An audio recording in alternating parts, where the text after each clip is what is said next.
dokter saya ke sini untuk mengkonsultasikan kesehatan saya, Mbak. Oh baik, ibu di sini sendirian? Iya, Mbak, saya ke sini sendirian. Baik ibu, apakah ibu membawa surat rujukan dari dokter? Oh iya, Mbak, ini saya bawa surat dari dokter. Silakan. Nah, ibu saya lihat dulu. Dengan ibu D umur 61 tahun didiagnosis diabetes ya bu. Baik, kalau begitu saya sedikit jelaskan ya bu. Ibu D usia 61 tahun ya ibu. Iya, Mbak. Ibu didiagnosis penyakit diabetes. Sebelumnya ibu apakah sudah tahu diabetes itu apa? Pernah dengar sih, Mbak, cuma saya masih kurang jelas. Oh baik, kalau begitu saya jelaskan dulu. Baik, diabetes itu adalah penyakit kronis yang ditandai dengan tingginya kadar gula.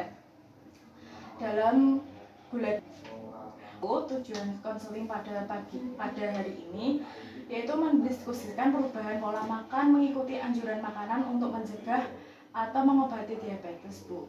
Proses konseling ini kurang lebih akan berjalan selama 30 menit. Apakah ibu bersedia? Iya, Mbak, silakan.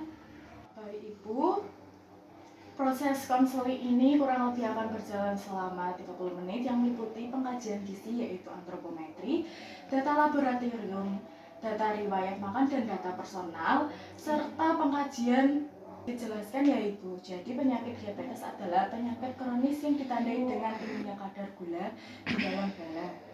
Oleh karena itu, tujuan konseling pada hari ini adalah mendiskusikan perubahan pola makan mengikuti anjuran makanan untuk mencegah atau mengurangi diabetes. Oh iya, Mbak. Program konseling ini kurang lebih berjalan 30 menit yang meliputi pengkajian gizi, data antropometri, data laboratorium, dan riwayat makan, data personal, serta penetapan diagnosis gizi dan implementasinya. Saya harap ibu bersedia untuk mengikuti konseling ini ya bu. Iya, Mbak, saya di konseling ini. Baik, ibu sudah pernah melakukan pengukuran tinggi badan dan berat badan ibu? Sudah, Mbak. Untuk tinggi badan ibu berapa? 155. Untuk berat badan ibu 61. 65. Untuk berat badan ibu 61 kg ya ibu. Iya, Mbak. Untuk IMT-nya itu 25,39 kg per meter kuadrat ya ibu. Baik. Dan ibu dikategorikan obesitas tingkat 1. Itu udah parah belum ya, Mbak? Kalau boleh tahu. Kalau itu sudah parah ibu, soalnya sudah diabetes tingkat 1. Selanjutnya saya akan mengkaji data laboratorium ibu ya ibu. Baik, Mbak. Berdasarkan hasil data laboratorium ibu, kadar gula darahnya 315 mg per desiliter, kolesterolnya 105 mg per desiliter. Untuk kadar HB-nya 12 gram per desiliter. Hal tersebut merupakan faktor resiko dari diabetes yang ibu alami. Itu tuh yang saya tuh ngerasainnya tuh kayak capek, gampang banget, terus sering keringan kayak gitu, Mbak. Itu pengaruh dari itu nggak sih, Mbak?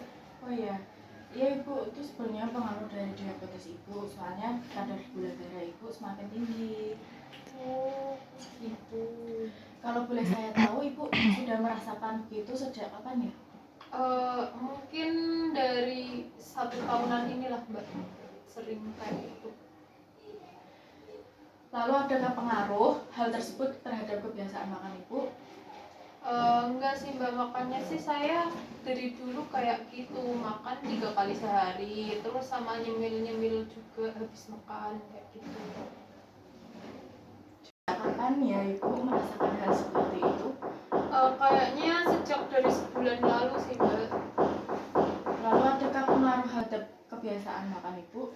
Enggak sih, Mbak, saya masih kayak biasanya aja. Sebelum ibu didiagnosis penyakit diabetes, apakah sebelumnya ibu ada riwayat penyakit lain? Tidak ada sih, Mbak.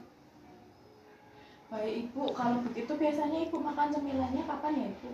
Saya tuh makan cemilan tuh kayak kalau habis sarapan, atau habis makan siang, atau habis makan malam kayak gitu. Kalau begitu berarti pola makan ibu 3 kali makanan utama, 2 sampai 3 kali makanan selingan ya Ibu. Iya Mbak. Untuk makanan pokok yang bisa Ibu makan apa aja Ibu? Biasanya tuh saya kalau makan tuh 1 centong nasi, terus lauknya itu ayam goreng, lodeh.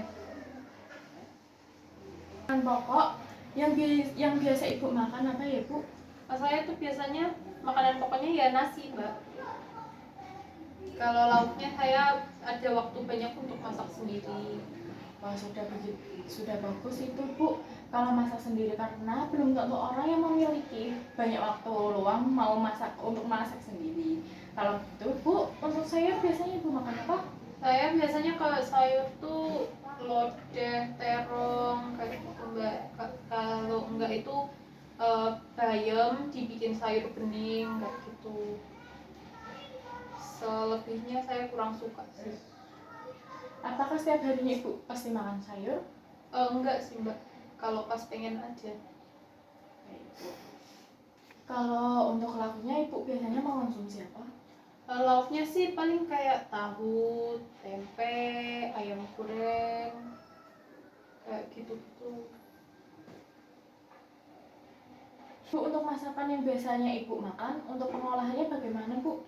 Olahannya tuh lebih banyak kayak digoreng, terus yang bersantan-santan, pokoknya yang gurih-gurih gitu lah Mbak, saya suka.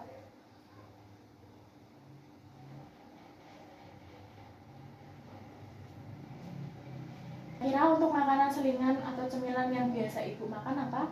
Kalau cemilannya tuh saya biasanya martabak telur, terus es kacang hijau, terus kerupuk, bakwan kayak gitu. Oh ya Ibu, kalau aktivitas yang biasa Ibu lakukan apa? Aktivitas sih biasa ala kadarnya ibu rumah tangga sih Mbak. Saya lagi sekolah ya saya nonton TV. Kalau kadang-kadang juga dititipin sama anak tetangga kayak gitu. Ibu, kalau aktivitas yang biasa Ibu lakukan apa? Aktivitasnya sih biasanya tuh ya cuma masak, nonton TV. Kalau pas ada tetangga yang menitipkan anaknya ya saya mengurusi anaknya tetangga itu. Kalau untuk olahraga apa Ibu? Oh ya Ibu, kalau biasanya untuk aktivitas Ibu sehari-hari apa ya? Saya sih aktivitasnya masih biasa-biasa aja. Kalau biasanya tuh ya seringnya nonton TV, masak, terus kalau pasti Oh ya Ibu, kalau aktivitas sehari-harinya Ibu melakukan apa biasanya? berhubung saya udah nggak ada suami ya Mbak, jadi di rumah itu saya cuma biasanya nonton TV, terus masak-masak buat nanti anak-anak makan siang, terus bersih-bersih rumah. Kadang juga ada anaknya tetangga yang dititipin ke saya kayak gitu. Oh iya Ibu, kalau untuk olahraga apakah Ibu sering melakukan olahraga? Enggak sih Mbak, enggak pernah sih. Baik Ibu, untuk Ibu D ini suka makanan yang goreng ya Ibu? Iya Mbak. Lauk Ibu maupun cemilannya, sayur yang Ibu sukai hanya bayam dan terong, dan buah yang Ibu sukai pisang, jambu, dan pepaya. Kalau untuk aktivitasnya sehari-hari Ibu biasanya nonton TV, nyiapin makanan buat anak, sama bersih-bersih ya Bu. Kalau begitu apakah setelah didiagnosis diabetes Ibu mengubah pola makan Ibu? Agak sulit ya Mbak, tapi mau saya coba deh Mbak. Saya izin untuk menanyakan terkait apa yang dimakan oleh Ibu dari bangun tidur hingga Ibu mau tidur kembali. Tujuannya untuk mengetahui itu kebutuhan Ibu, kebutuhan energi Ibu. Apakah sudah paham Ibu dengan penjelasan saya? Yes.